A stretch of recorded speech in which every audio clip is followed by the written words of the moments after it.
Hello everybody, welcome to Crafter's Story. It's Celeste here.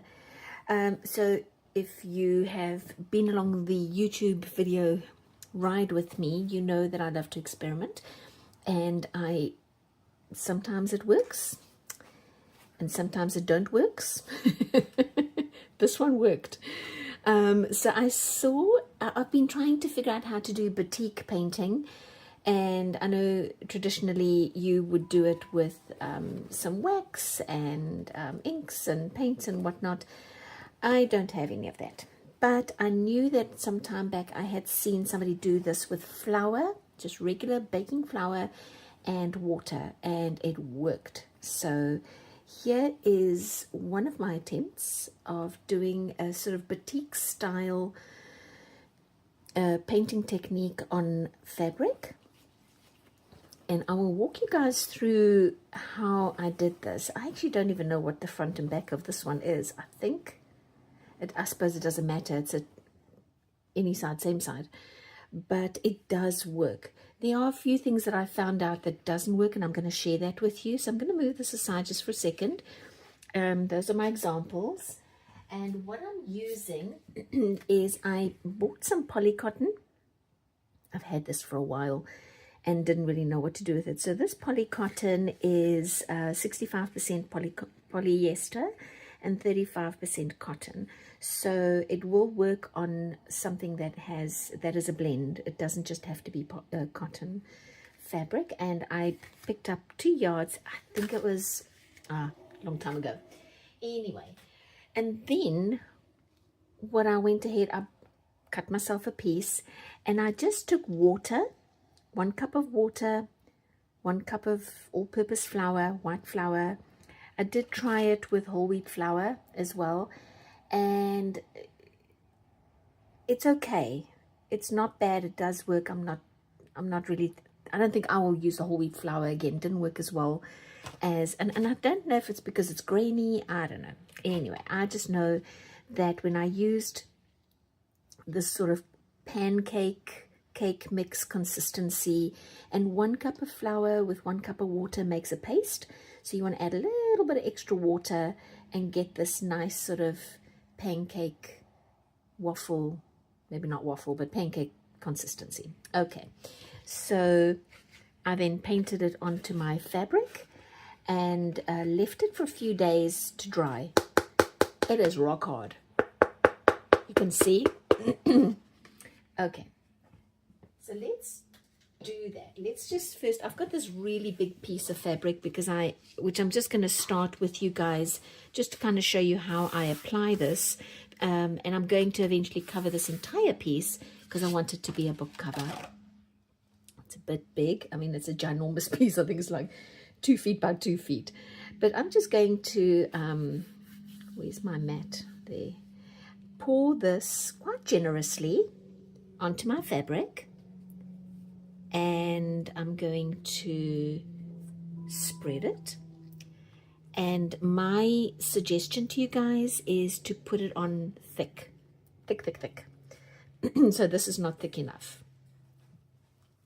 I'm going to spread it everywhere, and it doesn't have to be even, but I feel like it needs to be thick. So I'm just gonna dump it and just put on as much as I can fit today, and then I'll put this aside. I'll have to come back and finish it later. But just so you can see, no, excuse me, I'm so sorry. You just putting this on. You know what? I think this might be easier. Oh gosh, yes. Okay.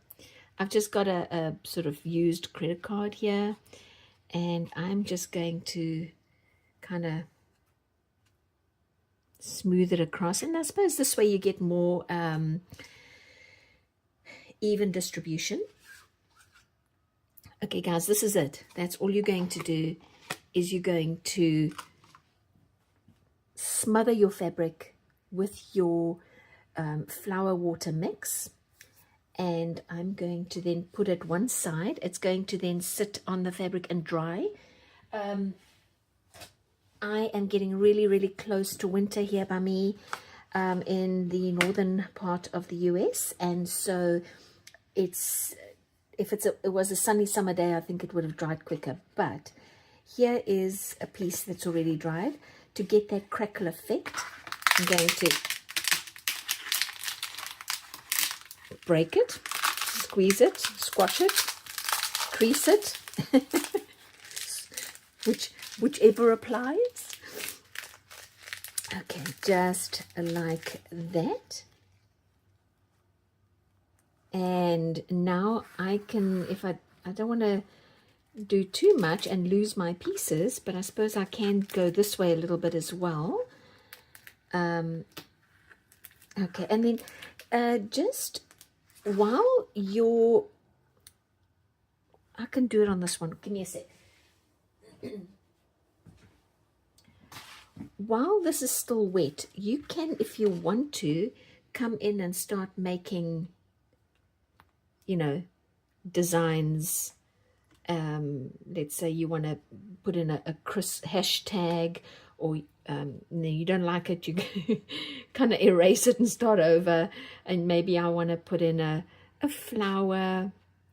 And this is why the consistency of your I guess this is your flower glue, has to be, oh, look at what I've done now, has to be a little, not too watery, right? Because if it is, then as you're making your mark, it's just going to run back into itself and your mark won't stay.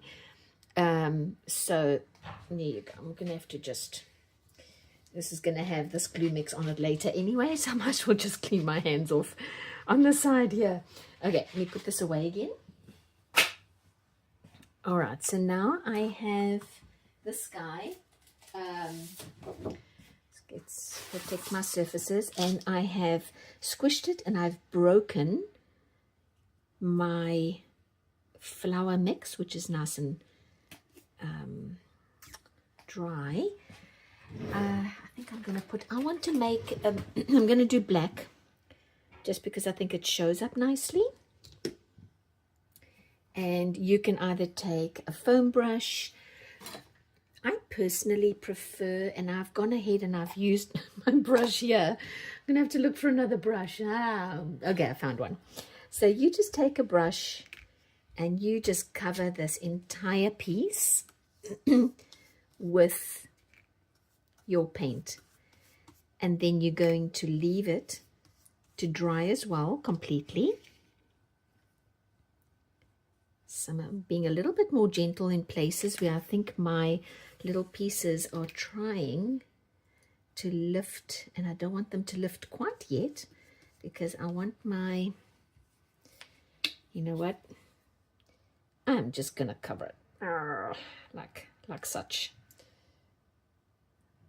Okay, I may have gone a little bit overboard, just a fraction. It's okay. But this is regular water-based acrylic paint. I'm using the Liquitex Basics. I don't think you could use any acrylic paint, I would imagine, because it's got that polymer in it. It's like a little, like a plastic in acrylic, and that's why when it dries, it's somewhat waterproof, and it's going to stick to the fabric. And I suppose this is a good segue for me to tell you about what didn't work. So this is nicely covered. I think I might have gone a little overboard, and I can't pick it up right now because I think I will mess with it. I did all of this exactly as I just explained, but instead of using acrylic paint, I used alcohol inks and food coloring. Didn't work.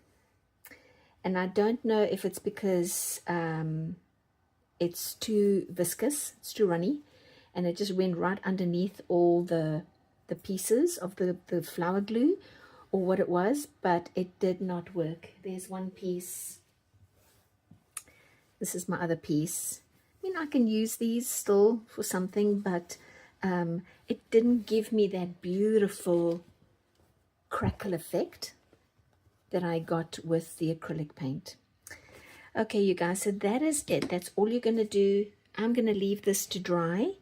I really think I have gone a little bit crazy. I put maybe too much paint on, but wherever the paint does not touch the fabric, that is where you're still going to get your,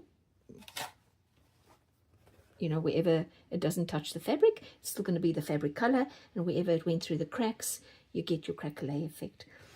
All right, well, I hope that made a bunch of sense. This is probably going to take a day or so to dry, just because that's the weather I'm experiencing right now. And once I have done that entire other piece, I'm going to make a book cover. All right, you guys, I hope this is something you try. Please let me know in the comments below if you have any questions. And if you haven't already done so, please like this video. It'll really help me out. And subscribe if you haven't already done so. We'll see you next time. Bye.